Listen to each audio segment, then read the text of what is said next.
વિદ્યાર્થી મિત્રો, ચેપ્ટર 3 પ્રવાહ વિદ્યુત સ્વાધ્યાયનો 3.5 એક્ઝામ્પલ. એક ગરમ કરવા વપરાતા ઘટક તારનો ઓરડાના તાપમાને અવરોધ 100 ઓહ્મ છે. ઓરડાના તાપમાને હમણાં આપણે કોઈક સંજ્ઞા 1 2 લખતા નથી, પણ હું ખાલી ટી લખું. રૂમ ટેમ્પરેચર લઈ લઈએ, 27°C છે. અને એ ટાઈમે જે અવરોધ છે એ R 100 ઓહ્મ છે. જો અવરોધકના દ્રવ્યની અવરોધકતા તાપમાન ગુણાંક આલ્ફા આપ્યો છે 1.70 into 10⁻⁻⁴ એકમ સેલ્સિયસ ઇનવર્સ આપેલ હોય તો તારનો અવરોધ 170 ઓહ્મ થાય ત્યારે તારનો અવરોધ આપ્યો છે 170 ઓહ્મ થાય. અહીંયા એકમ ખોટો લખ્યો છે મેં. ઓહ્મ થાય ત્યારે તાપમાન કેટલું?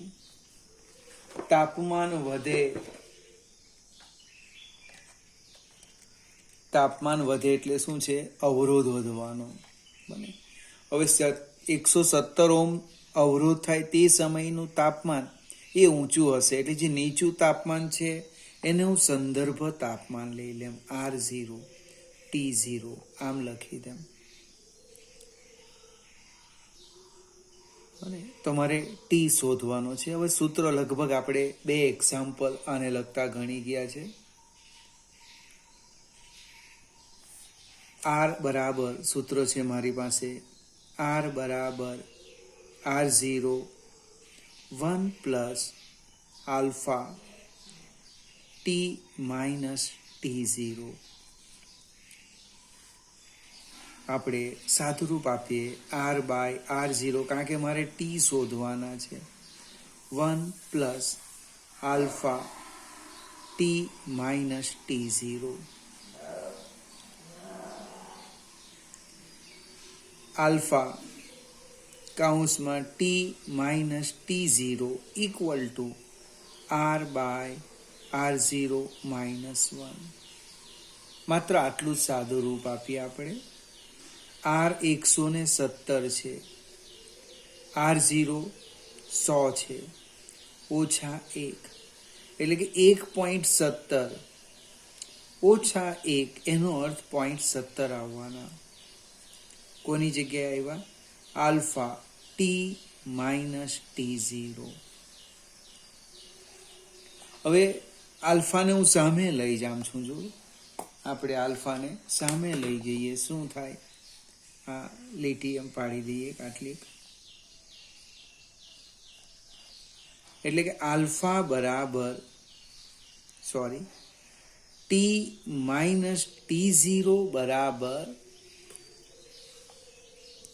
0.70 ભાગ્યા આલ્ફા. આલ્ફા છે 1.70 into 10⁻⁻⁴. મિત્રો જરાક સમજવા પ્રયત્ન કરો. આ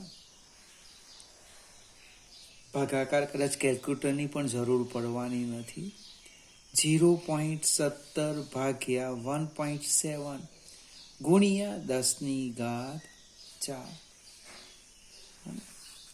સાદું રૂપ આપીએ તો લગભગ 17 નીકળી જો ને, અહીંયા 0.1 રહેવાના. 0.70 ભાગ્યા 1.7 એટલે 0.1 into 10⁻⁴. હજુ પણ સાદું રૂપ આપો તો 1000 થશે. આ શું આવ્યું? T minus T0.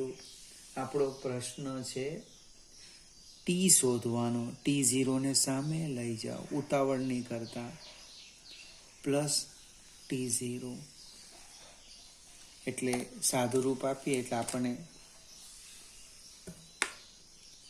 કિંમત મળવાની. જો 1000 વત્તા 27 એટલે કે 1027 અંશ સેલ્સિયસ. ફરીથી 2 દાખલા લગભગ આપણે ઉદાહરણમાં જોઈ ગયા. અલગ અલગ તાપમાન હોય તો સંદર્ભ તાપમાન જે નીચું હોય લઈ લેવાનું. અને ધારો કે તમે એકવાર પ્રયત્ન તો કરો, ઊંચું ને સંદર્ભ લેવો, જો શું થાય તે બને. એટલે પછી આ પ્રોબ્લેમ સોલ્વ થઈ જાય કે મારે આ 0 કોને મૂકવું, બરાબર ને. એટલે આ જ દાખલો પાછો ગણવાનો, અહીંયા 0 0 મૂકજો. શું થાય જોઈશું આપણે. આગળ જઈએ. છઠ્ઠો એક્ઝામ્પલ 3.6.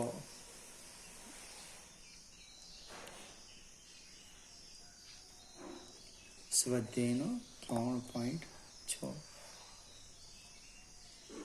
15 મીટર લંબાઈના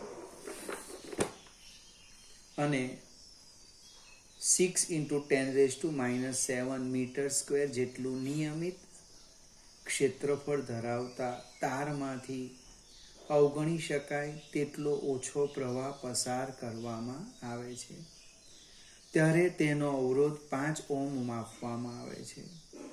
આ પ્રયોગ કરવાના તાપમાને તારના દ્રવ્યની અવરોધકતા કેટલી હશે? મિત્રો, 1 માર્કમાં પણ નહીં પૂછે એવું ઓબ્જેક્ટિવ કોઈ વાર તો લાગે, ખૂબ નાનું છે. તમને તારની લંબાઈ આપી દીધી 15 મીટર, તારની લંબાઈ આપી 15 મીટર, નિયમિત આડછેદનું ક્ષેત્રફળ આપ્યું 6 × 10⁻⁷ મીટર સ્ક્વેર, અને અવરોધ આપી દીધો R 5 ઓહ્મ, જે તાપમાન હશે તે તાપમાન, અને ρ શોધવા કીધું. અને જ્યારે થિયરી કરેલી હશે તરત લખી દેશે. અવરોધનું સૂત્ર R બરાબર ρ/L. માત્ર કિંમત મૂકવાની છે. રોને સૂત્રના કરતા કરી દઈએ. RA/L.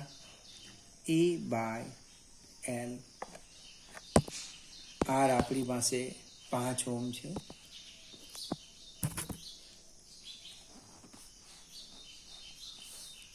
R આપણી પાસે 5 ઓહ્મ છે, એટલે 5 ગુણ્યા A 6 × 10⁻⁷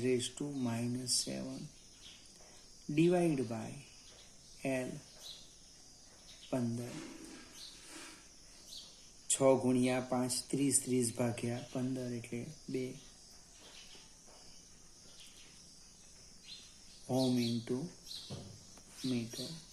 મિત્રો, આટલું સરળ પૂછાવાનું નથી, પહેલાં જ કહેતો છું. કદાચ બની શકે તારની ત્રિજ્યા આપી દે, કંઈક ચેન્જ આપી દે, બરાબર ને. આ તો આપણું એકદમ સૂત્ર મૂક્યું અને કિંમત આવી ગઈ. આગળ જઈએ.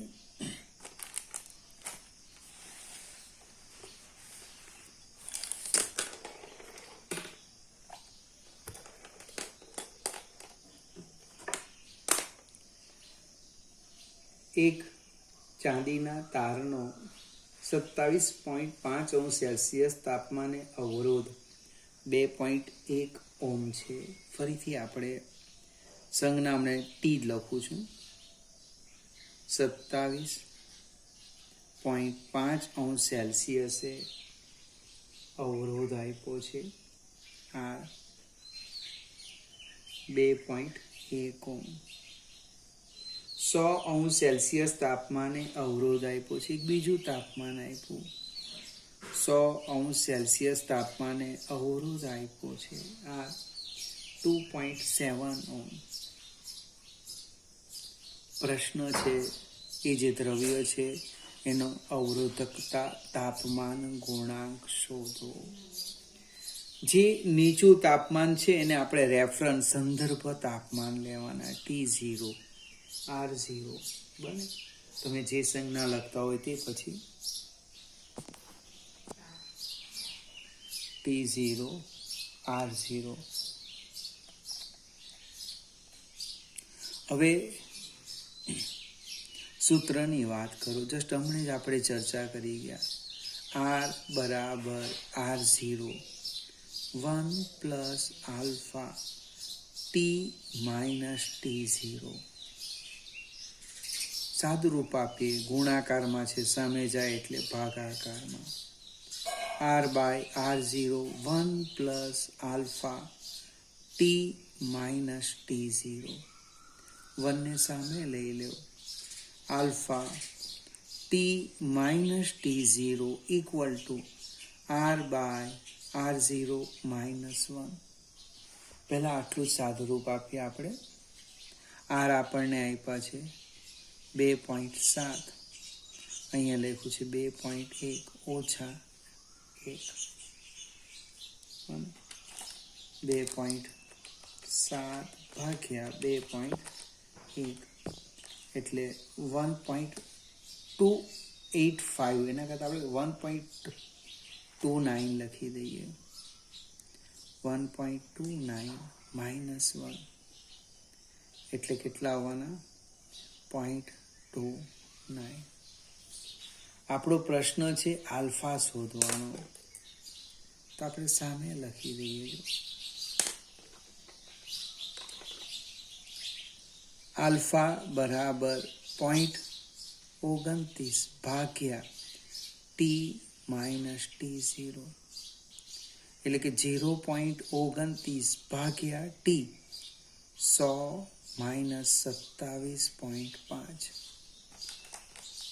હવે બાદબાકી કરી દઈએ. 100 માઇનસ 27.5 એટલે 72.5 આવવાના. આલ્ફા બરાબર 0.29 ભાગ્યા 72.5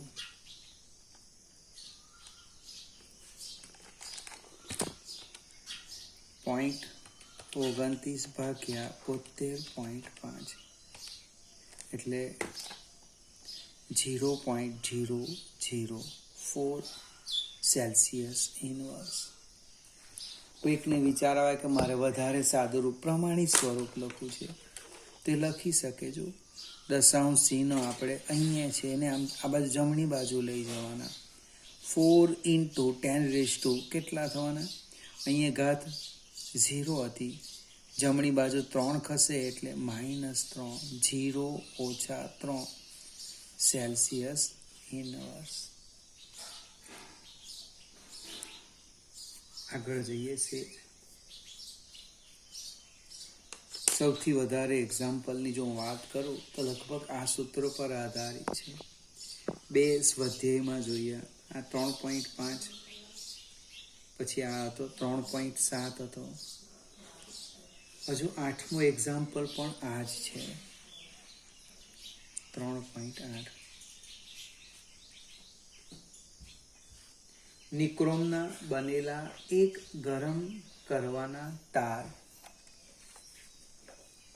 ને 230 વોલ્ટના ઉદ્ગમ સાથે જોડતા પ્રારંભમાં તે 3.2 એમ્પિયર પ્રવાહ ખેંચે છે કે જે અમુક સેકન્ડ બાદ 2.8 એમ્પિયર જેટલો સ્થાયી થાય છે. જો ઓરડાના તાપમાને 27 જેટલું હોય તો ગરમ કરતા તારનું સ્થાયી તાપમાન કેટલું હશે? સંકળાયેલ તાપમાનના ગાળા માટે નિક્રોમના અવરોધના તાપમાન ગુણાંકનું સરેરાશ મૂલ્ય પણ આપ્યું છે. હવે આ જે એક્ઝામ્પલ છે સેજ અલગ છે. ઉદ્ગમ સ્થાનનો વોલ્ટેજ આપ્યો છે V,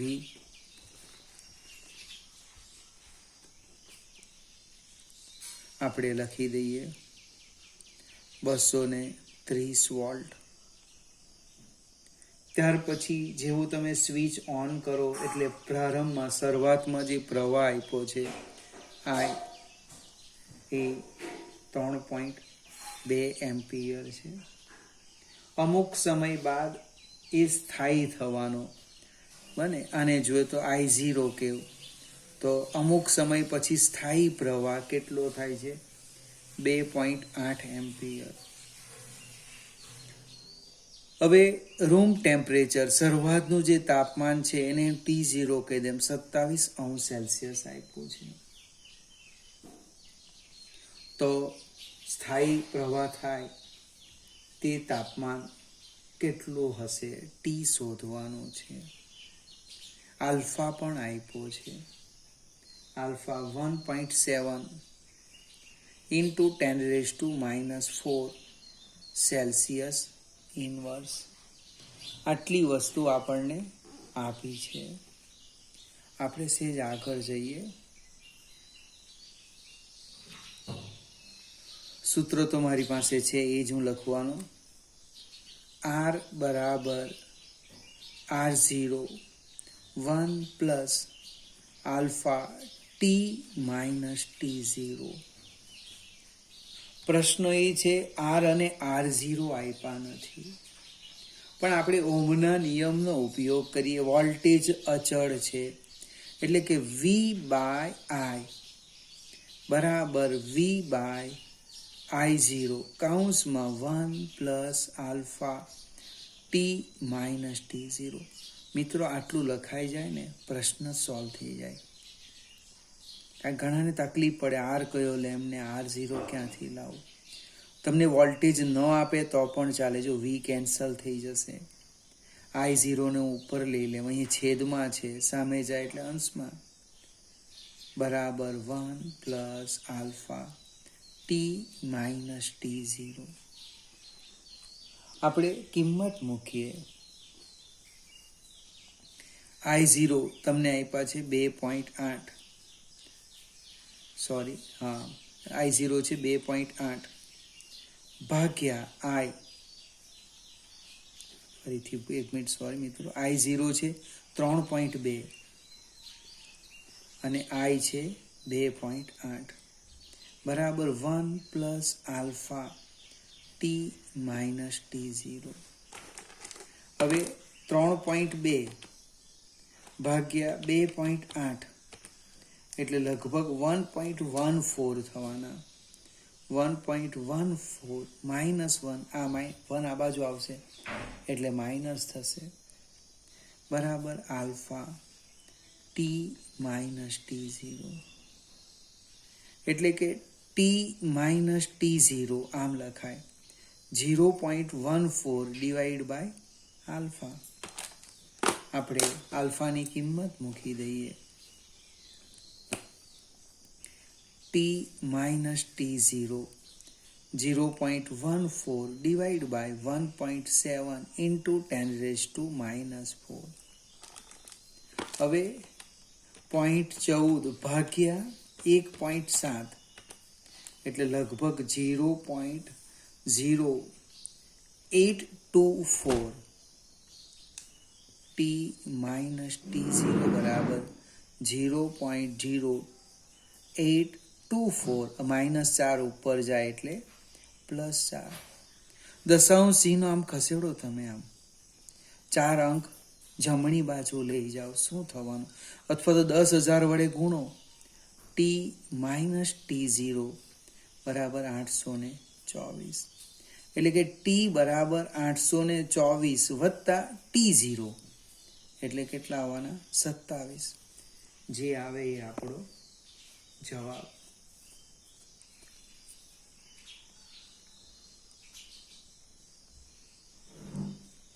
આપણે કોઈક નાની કોઈક જગ્યાએ ભૂલ થઈ છે, જવાબમાં વેરિએશન આવે છે.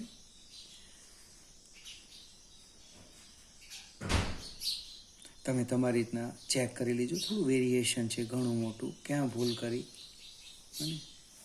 I0 બાય I 3.2 ભાગ્યા 2.8 કદાચ અહીંયા હોઈ શકે, જોઈ લઈએ. 3.2 ભાગ્યા 2.8 એટલે 1.14. 0.14 ભાગ્યા આલ્ફા, આલ્ફા કેટલા છે? 1.7. ચલો હશે, જરાક ચેક કરી લેજો. આ એક જ સૂત્ર પર આધારિત લગભગ 5 કે 6 એક્ઝામ્પલ થવાના. તમે વિચાર કરો આની વેલ્યુ કેટલી. ક્યાં એક્ઝામ્પલ, ક્યાં ઓબ્જેક્ટિવ, કંઈક ને કંઈક પૂછાશે.